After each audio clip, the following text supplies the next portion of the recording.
In recent weeks, the world has witnessed events that many analysts are already calling a potential point of no return in global energy and the world economy. Russia, taking advantage of the weakening position of the United States and the growing influence of China, is preparing to conclude a deal with Saudi Arabia that could overturn the established order.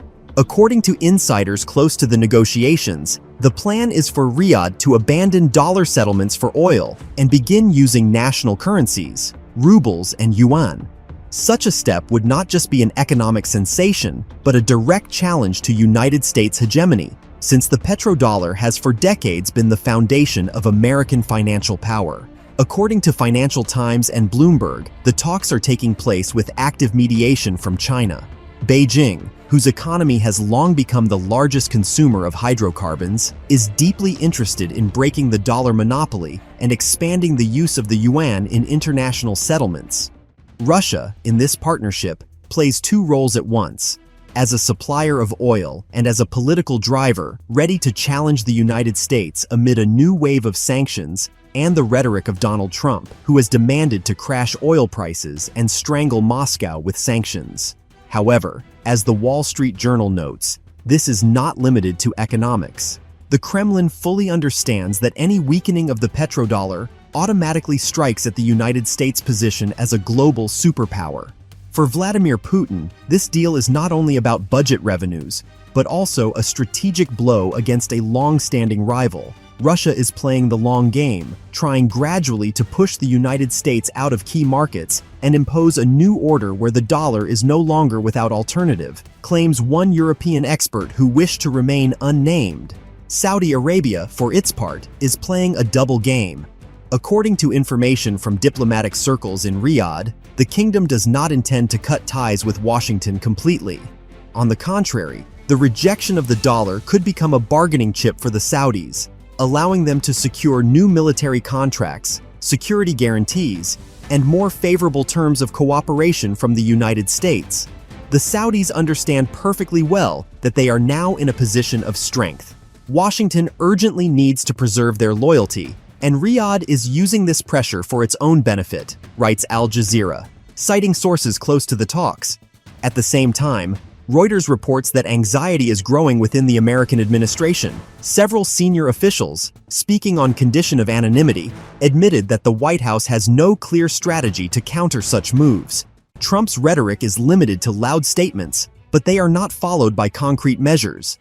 It is precisely this vacuum that Moscow is exploiting.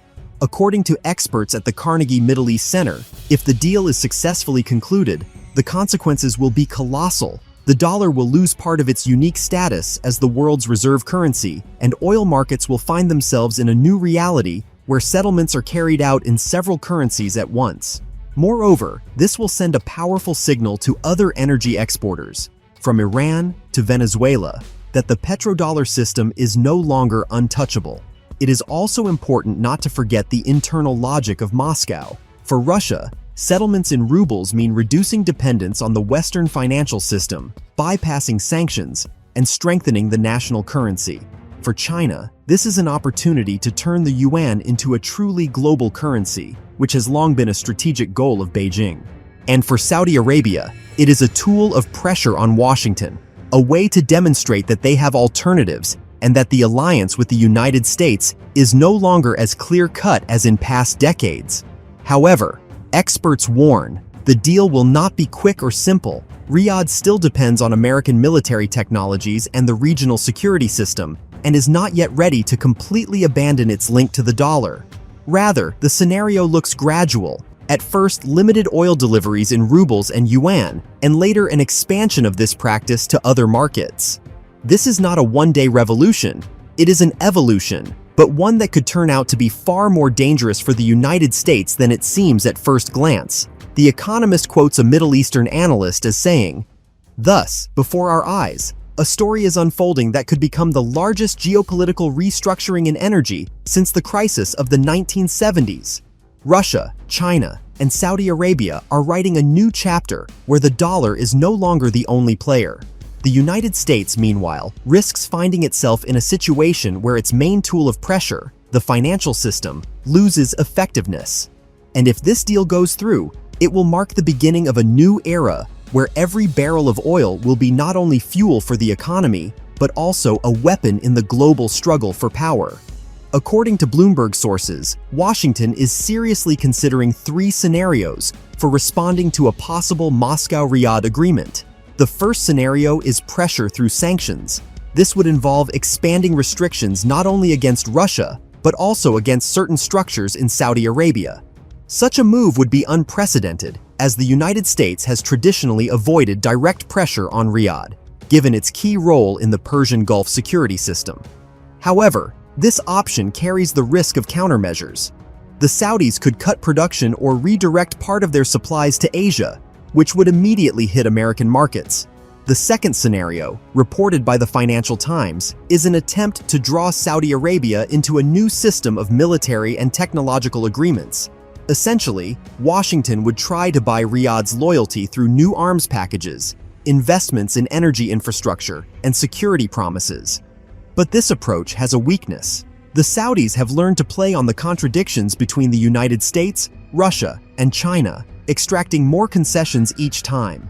The third scenario is strategic, and it is discussed in closed analytical reports mentioned by Politico. The United States may take a radical step, increase domestic oil and gas production, lower global prices, and thus weaken the positions of Russia and Saudi Arabia.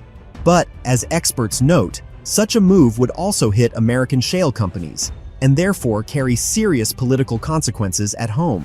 For Saudi Arabia, the situation is no less complex.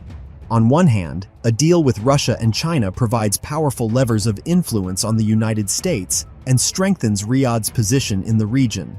On the other hand, a complete rejection of the dollar could trigger hidden pressure, freezing assets in American banks, restricting access to technologies, or even information campaigns against the Saudi leadership.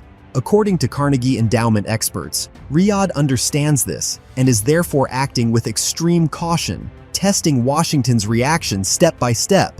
In the Kremlin, according to Russian experts, the risks are well understood. However, the bet is on the fact that the world has already entered an era of multipolarity, which means the United States can no longer dictate its terms as unconditionally as before. Putin is essentially playing chess, where each piece is either an ally, a new contract, or an opportunity to bypass the dollar. Thus, the coming months will be decisive. If the deal is formalized, even partially, it will send a signal to the entire world. The era of the petrodollar is cracking at the seams. If Saudi Arabia backs out, the mere discussion will still give Riyadh new leverage against the United States. In any case, the losing side in this story risks being America itself, whose financial power is, for the first time in decades, facing such a serious test.